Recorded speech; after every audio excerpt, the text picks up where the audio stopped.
quand Yaakov va rentrer son frère, c'est marqué Vayakom balaylahu vaikach et shete nashav et shete shifrotav et achadasar yeladav vayavor et maavar yavok. Cette nuit-là, Yaakov se lève et prend ses deux femmes, ses deux servantes et les 11 enfants, et il traverse le gué de Yabok. C'est un petit peu étonnant qu'il parle de 11 enfants parce que Dina était déjà née et évidemment il compte comme enfant à part entière. Il y en avait 12. C'est vrai que Binyamin n'était pas né, mais il y avait 11 tribus plus Dina.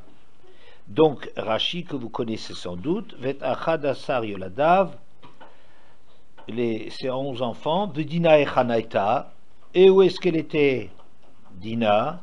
Alors vous savez, où est-ce qu'elle était Dina? Elle s'est fait la malle. Elle s'est fait la malle, très bien. Natna beteva venaal befanea. Il a mis dans une caisse et il a fermé sur elle, chez Loïtenba Esav Enav, pour que Esav ne porte pas les yeux sur elle. Ou le Karnenash Yaakov. Et c'est pourquoi Yaakov a été puni chez Menaa Me'achiv, car il l'a refusé à son frère. Shema Tarzireno le Moutav. De peur, non, car peut-être elle aurait pu le ramener à mieux, à s'améliorer. Venafla biat Shechem, et elle est tombée aux mains de Shechem. Ouais, assez étonnant. Où est-ce qu'elle était? Où est-ce qu'elle était? Dina, cachée. De peur que Sarah était cachée quand Avram est allé chez Paro, ça je comprends parce qu'elle était mariée avec Avram. Mais que Dina, qui était encore libre, et qu'il fallait bien marier avec quelqu'un qui n'était pas un des 12 frères, qu'elle, on l'a cachée. Ah non, on n'aurait pas dû faire une chose pareille, parce que elle aurait pu ramener Esav à de meilleurs sentiments. Vous imaginez que vous avez une fille et que vous avez un frère qui est un scélérat, un gredin, un sale type, un rachat, Esav un rachat, et vous imaginez que il faudrait risquer sa fille pour éventuellement attendrir le cœur d'un rachat comme Esav. Je ne sais pas ce que vous en pensez. Moi, c'est sûr que j'aurais pas. C'est sûr que je n'aurais pas fait ça. Le problème, c'est pas qu'est-ce que moi je fais. Le problème est qu'est-ce que Yaakov aurait dû faire. Et apparemment, on lui reproche de ne pas avoir donné Dina pour donner une chance à Esav de s'amender, de s'améliorer, de faire tchouva, et c'est pour ça qu'elle a été prise par Shrem. Ça va? Très difficile. Où le homme, mi le homme yemat, c'est marqué dans les prévisions, dans les prophéties que Rivka a eues, où le homme, mi le homme yemat, l'un c'est au détriment de l'autre. Une nation, c'est de l'autre nation qu'elle tire sa force, comme s'il y a un vase communicant, comme s'il est impossible d'être Yaakov et Esav. Comprenez que les deux, ils soient bien ça, on ne peut pas croire une chose pareille. C'est un au détriment de l'autre, ça veut dire que c'est quelque chose de tellement fondamental qu'on peut faire une prophétie là-dessus. Et là-dessus, on va risquer, la vie de sa fille.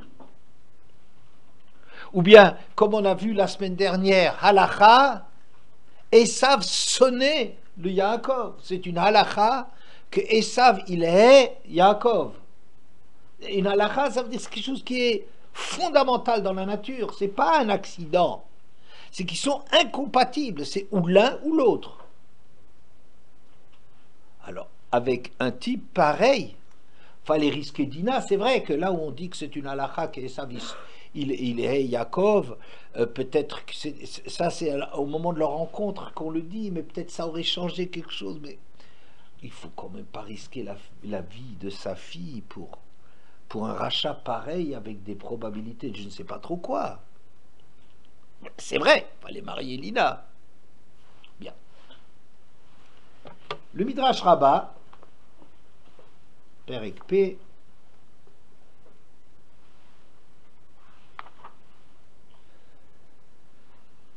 Rabbi Yehuda bar Simon Patar. Rabbi Yehuda bar Simon commence, il introduit la paracha de Vaishlach. Al titalel beyom machar. Pasuk nous dit dans Mishlei, Al titalel beyom machar. Est-ce que vous arrivez à traduire? Ne t'enorgueillis pas du jour du lendemain. Littéralement. Hein?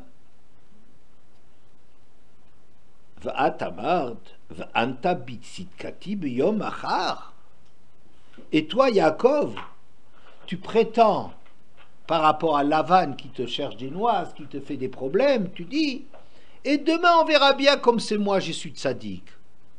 Demain? Tu sais ce qui se passe demain? Tu t'imagines que demain tu seras là, que tu possèdes le temps?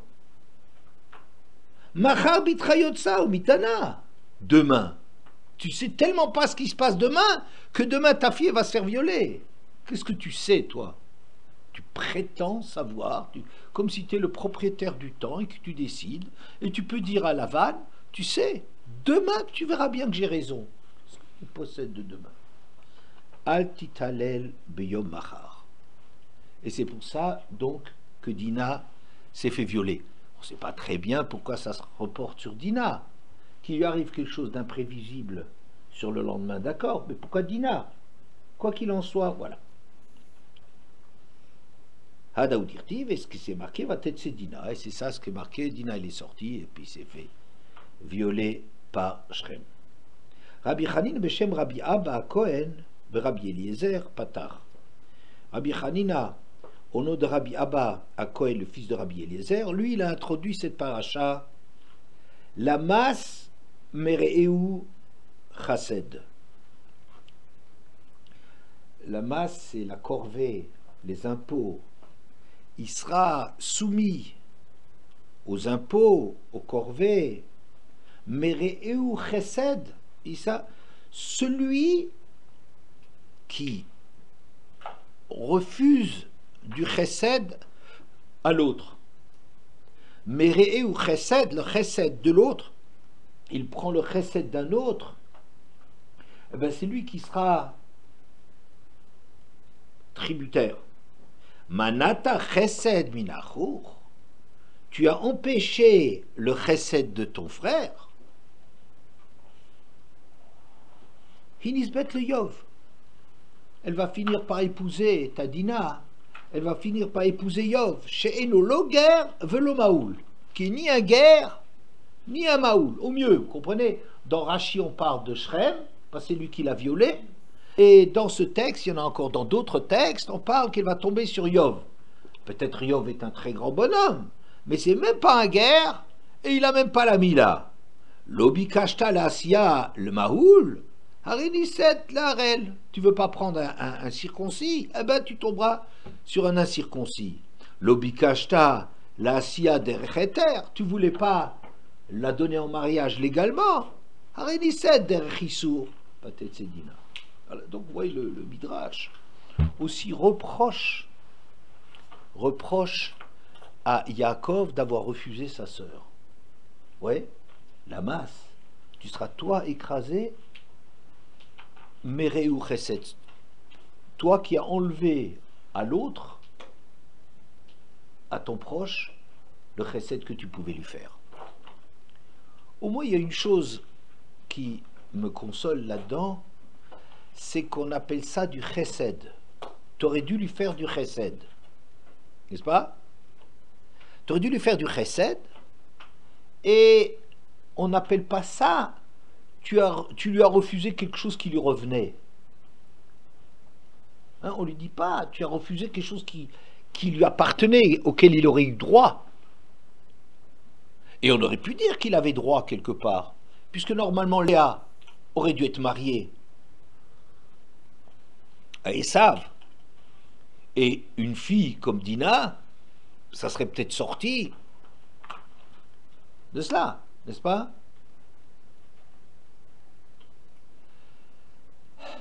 Voilà. Alors dit, non, ça lui revenait pas, mais c'est un chesed que tu n'as pas fait avec lui. Donc on a l'impression, c'est aussi dans le même sens que Rashi, un reproche qui est fait à Yaakov d'avoir refusé de donner sa chance, d'avoir fait du chesed, de donner sa chance à Esav. Oui. On ne fait pas du chesed sur le dos de quelqu'un.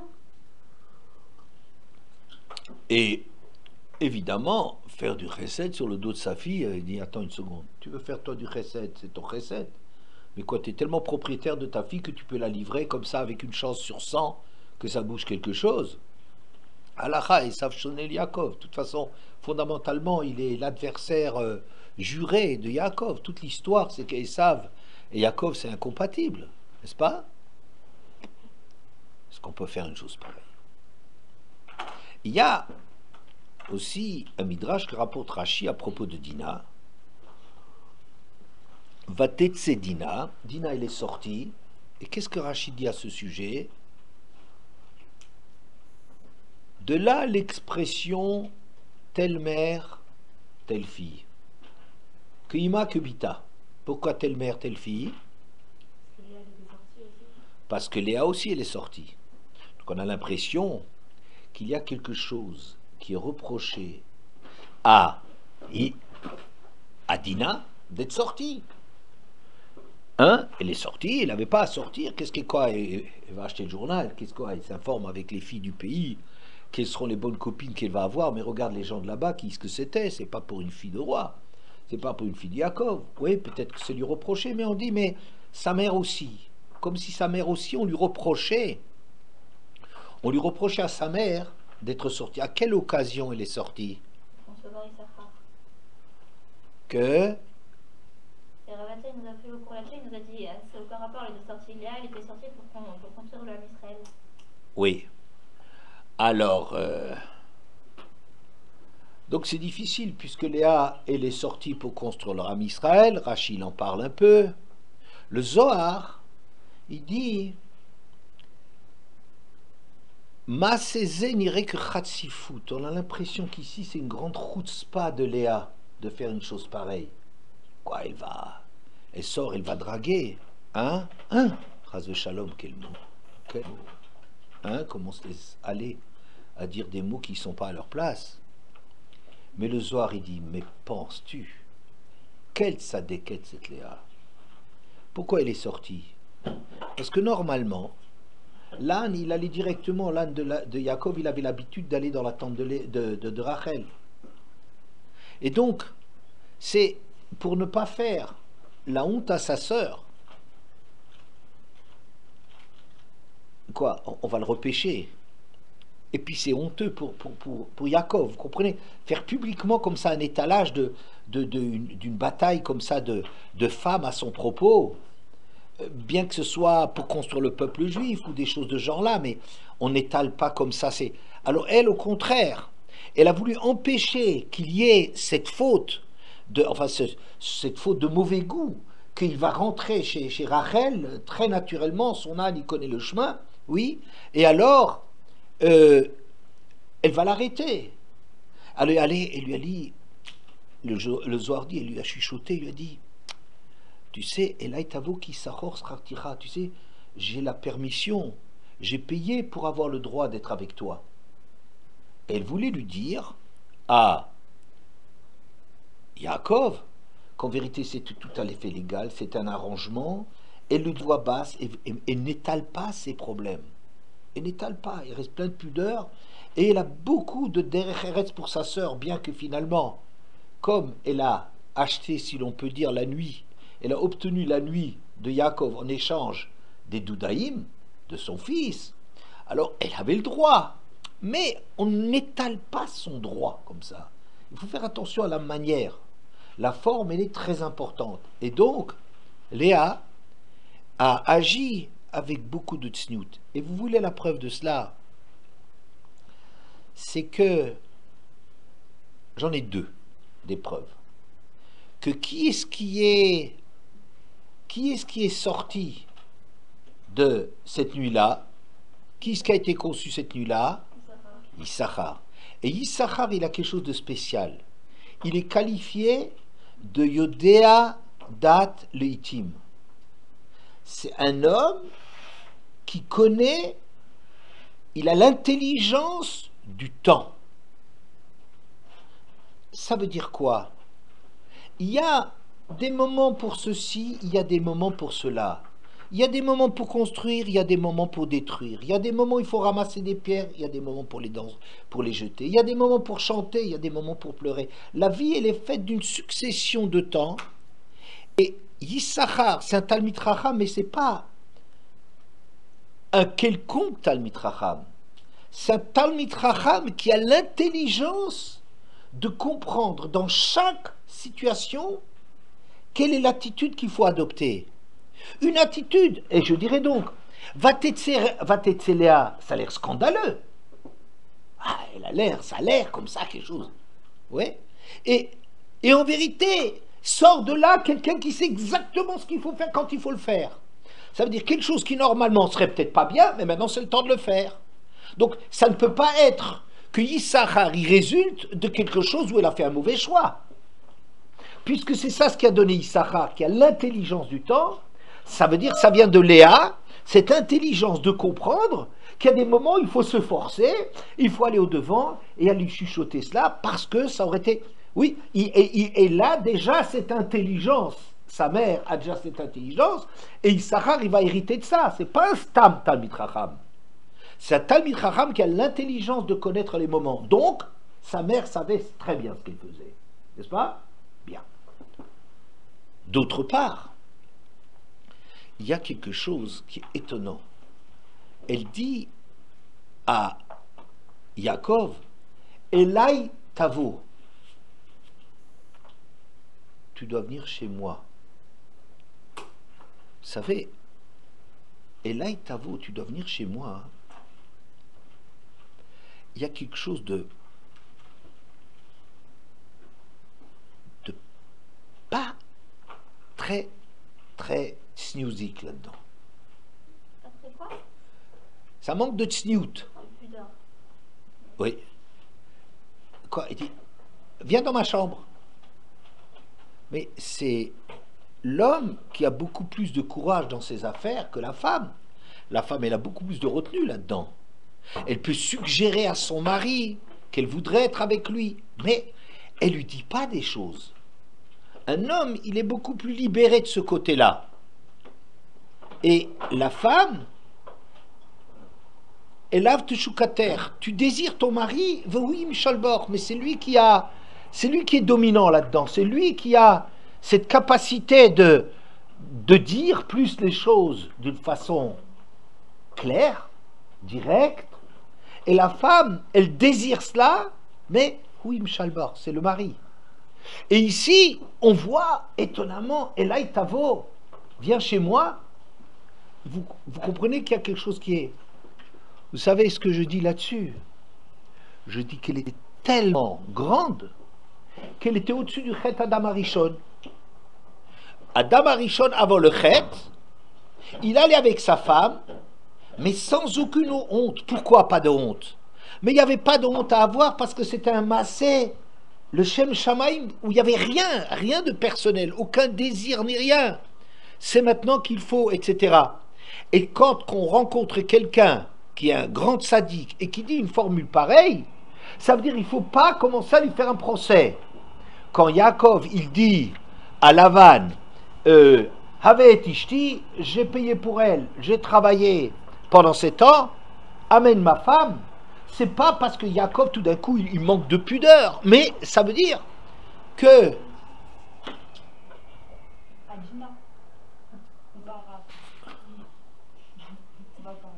Quand on s'en parlera. Oula. Alors, Alaï, Have Ishti, il dit amène ma femme, c'est parce que chez lui, il n'est pas du tout quelque chose le Shem Shamaim, en dehors du le Shem Shamaim. Il le fait vraiment parce que chez lui, c'est comme ça. Il est à ce niveau-là. C'est pour ça aussi qu'il embrasse Rachel. On embrasse, ouais. Ça veut dire, il n'y a rien. Le Zohar, il dit, comment on embrasse une mezouza, un objet de mitzvah.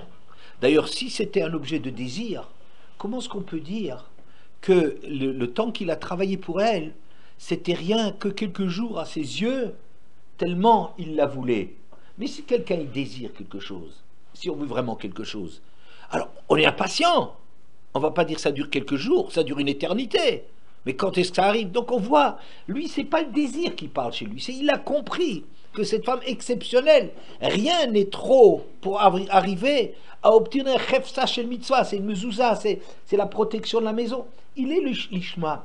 Léa est complètement l'ishma. Vous entendez? Mais vous allez me dire, mais Vatetsedina, c'est un reproche. Hein? C'est un reproche. On n'oublie pas que nous sommes dans un problème au départ de savoir est-ce que on aurait donné notre fille, on aurait sacrifié notre fille pour jouer à la loterie. Oui, il y a plus de chances de gagner à la loterie nationale que de faire bouger un personnage comme Esav. Jamais on n'aurait fait une chose pareille. Pourtant, c'est largement reproché à Yaakov. Aussi bien dans Rachi, qui dit tu voulais pas la donner à quelqu'un de permis, à ton frère, eh ben voilà, regarde, elle va être violée par un incirconcis. Ouais, que par le Midrash Rabbah aussi, Manata Lamas Mereu Chesed. Tu as refusé du Chesed à ton frère. Alors, très embêté. Alors, est-ce que effectivement les choses ne sont pas comme nous on imagine? Peut-être que nous on est trop frileux, peut-être que nous on ne se rend pas compte que Esav a des droits. Alors, moi je pense à un autre derrière. Il y a un Tosfot très extraordinaire qui dit la chose suivante. Vous le connaissez sans doute. Vayi baboker vehine hi Léa. Ce fut le matin, quand il a pris, il croyait qu'il avait Rachel, et le matin, à la lumière du jour, il s'est avéré que c'était Léa. Donc toute la nuit, il a pu tromper Yaakov, en lui racontant que, en lui montrant les simanim, et donc elle se faisait passer pour sa sœur, mais le matin ça va plus. Alors, il l'a traitée d'Aramyuta Batramai.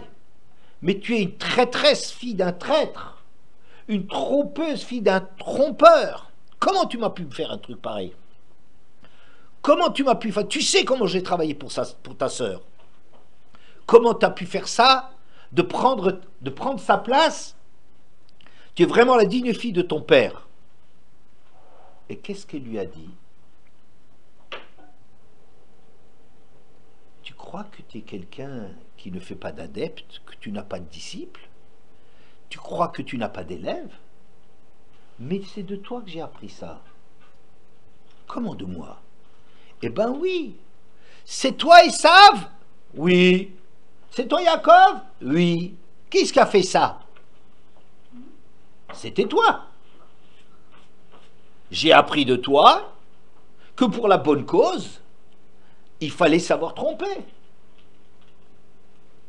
N'est-ce pas? Pour la bonne cause, il faut savoir tromper. C'est-à-dire que toi, tu m'as montré l'exemple.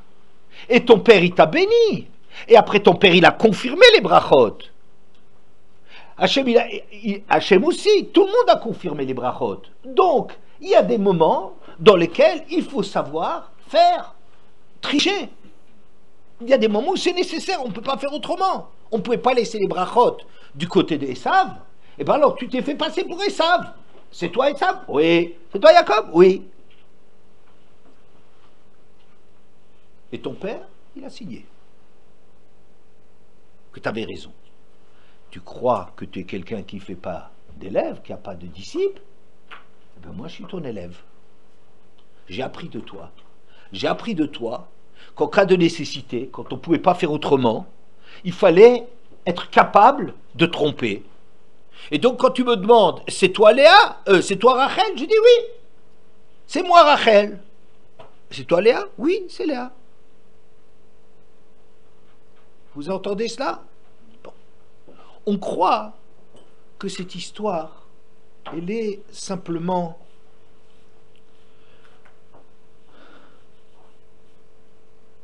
une explication du ressentiment, de la fureur de Yaakov contre Léa, qui lui a répondu comme ça, sèchement, n'est-ce pas? Un mari, il n'aime pas que sa femme, elle le jette comme ça, il ne supporte pas. Et comme elle lui a répondu comme ça, avec beaucoup d'à-propos, c'est toi qui as pris, hein?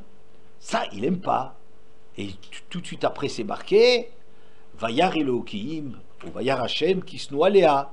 Il a vu, Hachem, que Léa, il avait quelque chose contre elle. Oui. Mais en vérité, c'est beaucoup plus intelligent que cela. Beaucoup plus intelligent. Léa a été destinée à Esav. Et quand tu prétends que tu es capable de remplacer Esav, à ce moment-là, je deviens une femme qui te revient légitimement. La femme de Esav, que je devais être, quand tu commences à dire oui, c'est moi, Esav, ça veut dire que tu prends la place de ton frère, que tu assumes la place de ton frère, et donc, je suis la femme pour toi.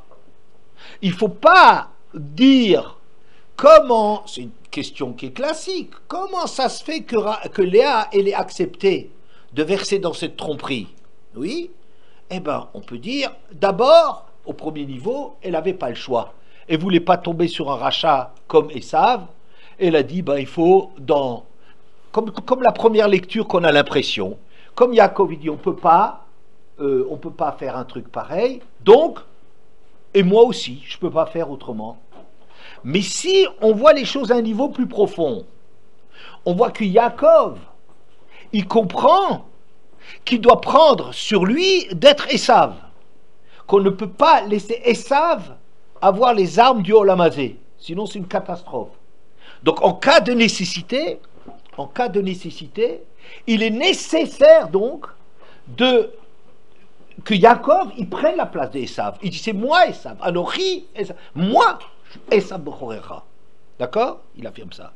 Léa, c'est la même chose. Je suis la femme d'Esav. Eh bien, je suis ta femme à toi. C'est tout à fait légitime ce que j'ai fait, parce que c'était normal que ça se fasse comme ça. Et si tu m'avais laissé sur le carreau, ça n'aurait pas été juste, parce que tu prétends prendre la place de ton frère, et si tu prends la place de ton frère, tu prends la femme de ton frère. N'est-ce pas? Or, Esav a un caractère tout à fait différent de Yaakov. Esav, c'est Ish Yodiatsaïd, Ish Sadeh. C'est un homme de l'extérieur, c'est un chasseur, c'est un homme des champs. Donc, la femme qui correspond à Esav, c'est une femme qui sort. Vous comprenez? Bishla Marachel, Rachel, c'est la femme de Yaakov. Yaakov Yoshev Ohalim. C'est un homme tranquille qui étudie, qui approfondit les choses, plein de plimout et tout. Oui, très très bien. Eh bien, il y a une femme qui correspond à ça, c'est Rachel. Rachel, elle ne sort pas. Mais si Léa, elle sort, c'est pas un défaut de Léa. C'est pas que c'est une femme qui a comme ça aucune pudeur, qui court la rue, qui fait les magasins et des trucs. C'est pas ça. Mais c'est une femme qui correspond au tachlit de Esav, qui est être quelqu'un d'assumer le monde de l'extérieur. Donc si Léa, elle sort parce que c'est la femme qui est destinée à Yaakov, à Esav. Et si c'est Yaakov qui est Esav, eh ben c'est une femme qui est destinée à Yaakov. Vous comprenez? Et donc, si Dina, elle sort telle mère, telle fille, c'est pas, on peut le lire que c'est pas du tout un reproche. C'est normal que si le père, si la mère était ce genre-là, ce style-là, parce que c'est ce qui correspond à Esav, donc au nouveau Yaakov, eh ben c'est normal que la fille ait hérité de cela. D'accord? Et c'est pas simplement une curiosité de Léa d'aller voir qu'est-ce qui se passe dans les magasins parce qu'elle était vivée. C'est une paysanne qui veut dire tiens, on va aller visiter la grande ville. C'est pas de ça qu'il s'agit.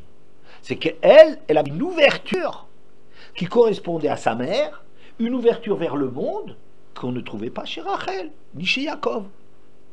Mais le nouveau Yaakov qui prétend avoir Esav, d'accord? Vous voyez le... On va pour le moment rester en stand-by là-dessus. Il y a une Gemara dans Sanhedrin, ça des têtes, qui nous raconte la chose suivante. Haya Menashe ben Chizkiyahu Doresh Agadot shel Dofi. Menaché, le fils du grand tzaddik Chizkiyahu, Menaché, c'était un très très très sale type et qui a entraîné tout le peuple à faire de l'idolâtrie. Et comment est-ce qu'il faisait de l'idolâtrie? Il faisait des drachotes. Vous savez, c'était des gens intelligents. Pas parce qu'ils faisaient de l'idolâtrie que c'était des idiots. Hein? Ça peut être un grand Talmid Chacham, mais qui avait des idées, qui voulait arriver quelque part, n'est-ce pas? Et il faisait des drachotes chez le Dofi, c'est-à-dire, il allait faire des drachotes tordus, le Shitato. Et il disait, pourquoi c'est marqué Achot Lotan Timna? Qu'est-ce qu'on a besoin dans la Torah de s'embarrasser, de dire que la sœur de Lotan, c'était Timna? C'est pas nécessaire du tout.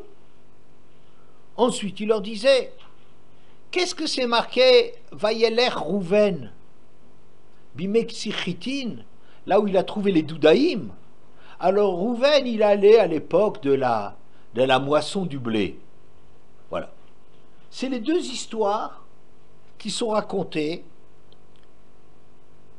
par la Gemara pour dire que Menaché, ce roi qui a entraîné le peuple vers l'idolâtrie, il s'attaquait à la Torah, n'est-ce pas? La vérité, c'est qu'on aurait pu trouver des tas et des tas et des tas de textes dans lesquels il y avait des choses à dire. Je commence à regarder sans les chachamim et sans la profondeur nécessaire, il y a des tas de textes qu'on pourrait contester. Pourquoi ces deux textes, n'est-ce pas? Bien. Alors la Gemara, elle développe et elle répond à cela. Pourquoi est-ce qu'on nous a dit, pourquoi nous a-t-on dit que Achot Lotan Timna, que la sœur de Lotan, c'est Timna?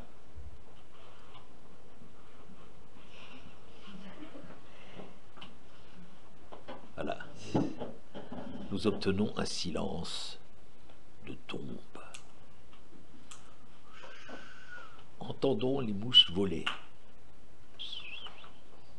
Voilà. C'est bien, moi j'aime bien le silence, surtout si je fais court. Alors, pourquoi? Alors Gemara répond que Timna, c'était un grand prince de Esav. Et sa sœur, c'était, pas Timna, Lotan. Et Timna, c'était sa sœur.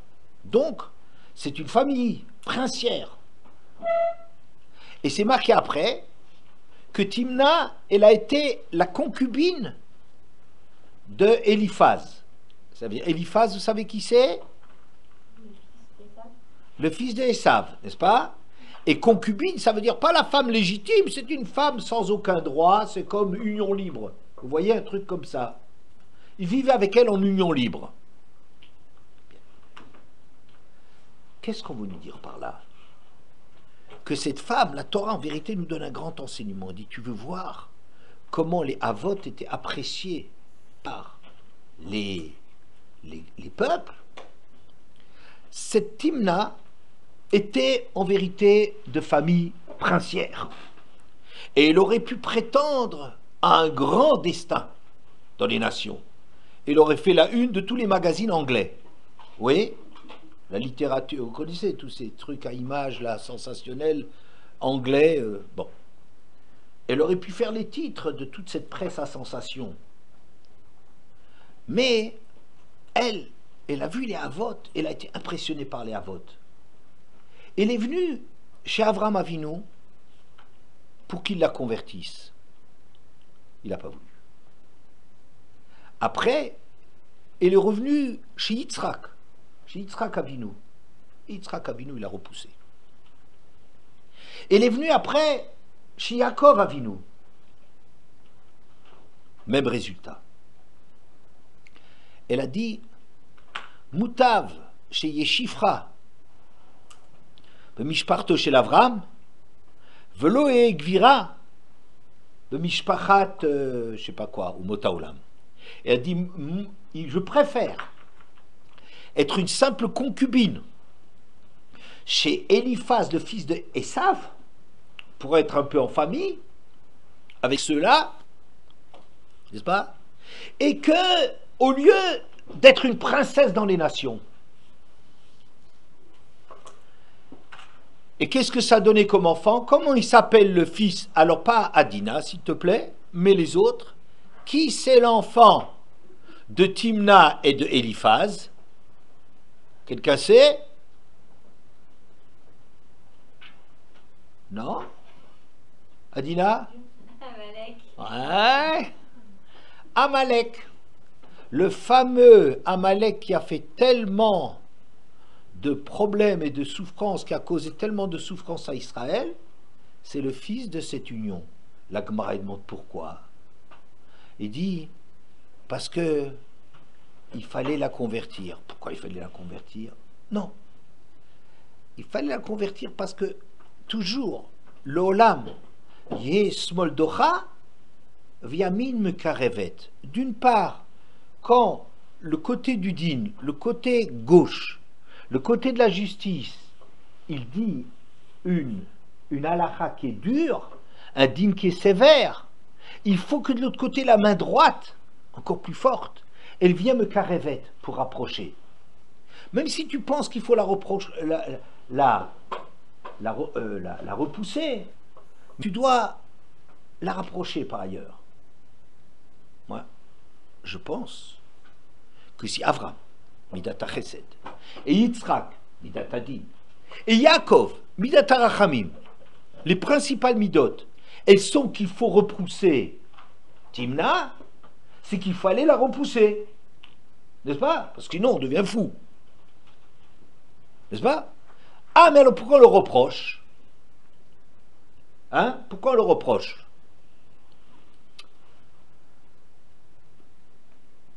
On le reproche en disant, même si la gauche elle repousse, mais il faut toujours que la droite elle vienne rapprocher. Hein? Mais pourquoi ils l'ont reproché? Ils l'ont repoussé. Moi je pense que c'est intéressant que le nom de Timna, son nom ça veut dire à éviter. Femme à éviter. Bon, c'est une indication. Monéa, c'est éviter quelque chose. Hein.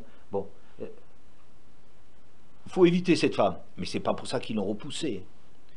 Mais je pense maintenant comprendre ce qu'il faisait Menaché. Je vous ai dit, je comprends pas très bien Menaché. Pourquoi, s'il essaye de poser des questions sur la Torah, pourquoi il a choisi juste le truc de Timna et le truc de Rouven? Quoi, mais il y a des dizaines et des dizaines d'endroits sur lesquels on peut poser des questions, des centaines d'endroits où la Torah elle est difficile. Pourquoi on n'a rapproché que ces deux-là? C'est les deux qu'on a cités. Ah, je pense pour la raison suivante, que la Gemara est dit, et puis on voit d'après la Torah, que cette Timna, c'était le résultat d'un inceste. Que ou Esav est allé avec la femme de Séhir, ou si son fils Eliphaz qui allait avec la femme de Séhir, ça c'est discuté. Et après Eliphaz, il a pris comme concubine. C'est une échétiche. C'est une femme mariée. C'est une femme mariée qui a donné un gosse, une mamzeret, qui s'appelle Timna. Et cette Timna maintenant, cette mamzeret, eh ben, Eliphaz, il la prend comme concubine. Alors, je crois que la suite va nous expliquer. Le deuxième texte dans lequel Menaché, il posait des questions à la Torah, on n'avait pas besoin de traîner en longueur le texte que Rouven, va y aller Rouven, mais que Tzichitim, va imtsadudaim basade, que Rouven, il était à l'époque de la moisson, de la récolte du blé, et il a trouvé des dudaïm. Oui, qu'est-ce qu'on nous raconte avec ces histoires-là? La Gemara répond, c'est pour te faire savoir que quand est-ce qu'il allait dans les champs? Il allait seulement dans les champs quand tout le monde a le droit d'y aller. À la fin de la récolte du blé, c'est Hefker, le terrain il est permis. Alors on veut dire par là qu'il est allé seulement, il attendait seulement un moment. Il y avait des doudaïm dans le champ, il y avait des jasmins ou je ne sais pas quelles fleurs, il y avait ces fleurs-là dans le champ. Mais il n'y allait pas, il en avait envie pour sa mère. Mais il n'y allait pas. Il a attendu que tout le monde ait le droit d'y aller parce que c'était la moisson de blé. Et c'est ça ce qu'on vient nous dire. Il n'y allait que quand c'est la moisson de blé. Pourquoi? Parce que Eina tzadikim poshtim yedem be gezel. Les tzadikim font très très attention à la façon d'acquérir les choses. Ça veut dire qu'ils veulent que tout ce qui passe par eux, ça soit quelque chose qui soit propre et pur. Et donc on ne peut pas acquérir quelque chose sur lequel il y a un problème. On ne peut pas, c'est pas propre, on paye toujours le prix. Donc je dirais que ces deux histoires qui ont été rapprochées par la Gemara, eh bien, je dis en vérité l'une explique l'autre. Pourquoi est-ce qu'on ne voulait pas de Timna? Oui, parce que quelque part c'est une femme qui était salie, c'est une bâtarde, c'est un truc, on ne peut pas construire avec des choses pareilles. Elle est peut-être bien fille. Elle a une aspiration dans la vie de rentrer dans la famille des Havot. Et elle est vraiment entêtée. Elle a du mérite. Elle est chez Avram, chez Yitzhak, chez Yaakov. Elle a une aspiration. Mais une aspiration, d'accord, mais on ne construit pas le clan Israël avec des mamzerim. On ne peut pas construire une mamzeret qui après elle est concubine de celui qui était avec une femme mariée ou le fils de celui-là. Mais quelle horreur, quelle horreur. Les gars, il ne faut pas attention. Mais ça va, mais ils ont des bonnes intentions et la bon cœur. On ne peut pas construire. Pourquoi la Torah elle a raconté ces deux histoires? Pour nous dire que dans les nations, il y a des gens qui peuvent avoir du bien chez eux, ils peuvent avoir des aspirations, mais quoi? Mais comme c'est sale, ça vient de n'importe où. On sait très bien, les Havot, ils ne peuvent pas construire un clan Israël avec des trucs où on tourne des... Si on vole, eh ben, on ne peut pas avoir quelque chose de bien. On ne peut pas réaliser quelque chose de bien avec quelque chose qui est volé. Rouven, même s'il trouve ses doudaïm, il ne peut pas y aller dans un moment où il y a un problème de rentrer dans le champ d'un autre. Mais ça ne fait rien, qu'est-ce que ça va faire au blé? Je ferai attention là où je marche, je vais ramasser ces trucs-là, personne n'en veut, c'est des fleurs dont personne ne veut. Qu'est-ce que c'est? C'est pas grave, c'est pas grave. Oui, c'est grave. Oui, c'est grave. Les choses, elles sont graves parce qu'on ne construit pas quelque chose de sérieux. On ne peut pas avoir un résultat qui est propre si on emploie des moyens qui ne sont pas propres. N'est-ce pas? Et avec ça, je pense qu'on est en train, en ayant rapproché les deux textes, on nous répond pourquoi Abraham, Yitzhak et Yaakov, ils n'en voulaient pas. Oui, parce qu'on ne peut pas la prendre. Elle est peut-être bien, cette femme. Elle aspire beaucoup. 3 générations de suite, elle est formidable, cette femme-là. Mais ce désir, cette frustration qu'on a créée, moi je dis qu'Amalek, pourquoi il est né? Parce que lui, il ne peut pas aimer le monde des valeurs, parce qu'on l'a repoussé. Qui c'est Amalek? C'est le fils de cette femme qui voulait quelque chose. Elle aspirait au bien, et elle a aspiré longtemps, elle a fait des efforts, et puis finalement, elle s'est fait jeter. N'est-ce pas? Et ça, c'est une chose que Amalek dit. Vous savez, ce monde des froums, ce monde des juifs, ce monde des religieux, c'est un monde pourri, dont on est rejeté, et ils ne veulent pas de nous. Alors là, on va les combattre à mort. C'est pour ça que Amalek, il les combat à mort, parce que quand lui, il avait une sheifa, une aspiration au bien, ça a été repoussé comme ça. D'accord? Bien. Maintenant, je reviens à notre histoire. Qu'est-ce que je voulais dire avec cette histoire? Je voulais dire que là aussi, on voit comme dans l'histoire de Dina. Je fais un parallèle. Comme dans l'histoire de Dina, on voit que Yaakov, il n'a pas voulu donner, il n'a pas voulu faire du chesed avec son frère. De la même façon, dans cette histoire de Timna, les Havot dont Yaakov n'ont pas voulu non plus de cette femme, et ça a donné comme résultat, que tu as un ennemi d'Israël qui sort de là. N'est-ce pas? Bien. Alors, je pense que il faut voir les choses comme ça.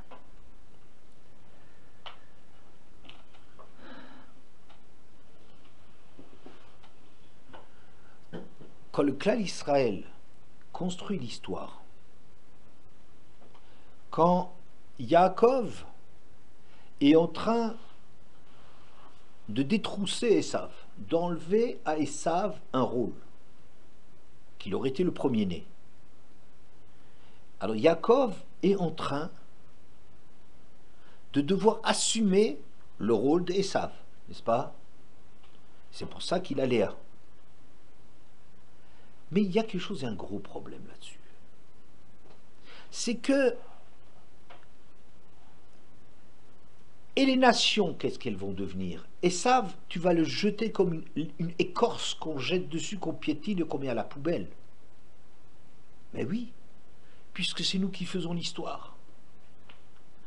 En confisquant le rôle de premier-né, de Olamazé à Esav, tu es en train de dire que Esav, il n'a rien à faire dans l'histoire, et l'histoire n'a rien à faire avec Esav. Vous comprenez? C'est ça ce que tu es en train de dire. Tu es en train de rejeter Esav plus que ce qui était nécessaire. De la même façon, quand tu rejettes Timna, je dis, on ne reproche pas jamais à Yaakov d'avoir pris le droit de Esav, les brachot de Esav. On ne lui reproche pas. C'était nécessaire. Seulement, il faut bien faire attention. Qu'en faisant cela, il est en train de rejeter Esav de tout rôle dans l'histoire. Esav, on n'en a rien à fiche. Aucune importance. Qui crève. De la même façon avec Timna. On ne reproche pas, je pense, on ne reproche pas aux Havot d'avoir repoussé Timna. Parce que c'est vrai que c'est un problème de construire dans le pur et dans le bien parfait, d'être exigeant. C'est vrai. Mais en faisant cela, ils sont en train d'exclure le monde de participer à l'histoire. C'est que si on était en train de dire, vous savez, nous, le clan Israël, on est l'essentiel de l'histoire. Les autres nations, on n'en a pas besoin. Le monde n'a pas besoin, l'histoire n'a pas besoin des autres nations. Si elles servent à quelque chose, c'est de nous apporter le petit déjeuner au lit à la fin des temps. Oui, et de cultiver nos terrains pour qu'on puisse étudier. Mais elles n'ont pas, on les a enlevées, on les a larguées d'avoir un sens dans l'histoire. Et ça, il faut bien savoir que comme on fait une chose de ce genre-là, on s'expose à une critique absolument extraordinaire. C'est-à-dire, tu exclus Esav de l'histoire. Au nom de quoi? Eh bien, parce qu'il faut construire une histoire de tzaddik, parce qu'il ne faut pas donner... Mais mon vieux, quand tu fais une chose pareille, alors sois à la hauteur de ce que tu fais. Sois à la hauteur de ce que tu fais. Tu exclus les nations, tu exclus les envies de Timna, de pureté de Timna. Mais mon gars, il faut être à la hauteur d'une chose pareille. C'est pas tout de voler l'histoire au goyim et de toi maintenant ça va bien. Tu es exposé à une critique absolument terrible que d'abord tu as rejeté les goyim comme si tu prétendais on va tout faire pur fruit, pur sucre, on va faire quelque chose de parfait. Alors maintenant il faut que tu sois à la hauteur de justifier d'avoir volé à Esav sa place légitime, au moins au départ. Je ne reproche pas. Mais quand tu le fais, c'est ça ce que ça amène. On te reproche d'avoir refusé Timna, qui voulait quelque chose, qui est venu chez Abraham, chez Yitzhak, chez Jacob, elle en voulait. Ne t'étonne pas que si tu la repousses, eh ben mon vieux, il faudrait que tu sois à la hauteur de pouvoir répondre au fait que tu as repoussé les gens en disant non, on est trop bien pour eux. Ça, c'est d'une part. Et deuxièmement, et je crois que ça, c'est la chose qui est terrible, le pire, tu ne dois pas être indifférent au rôle des nations, à la place des nations.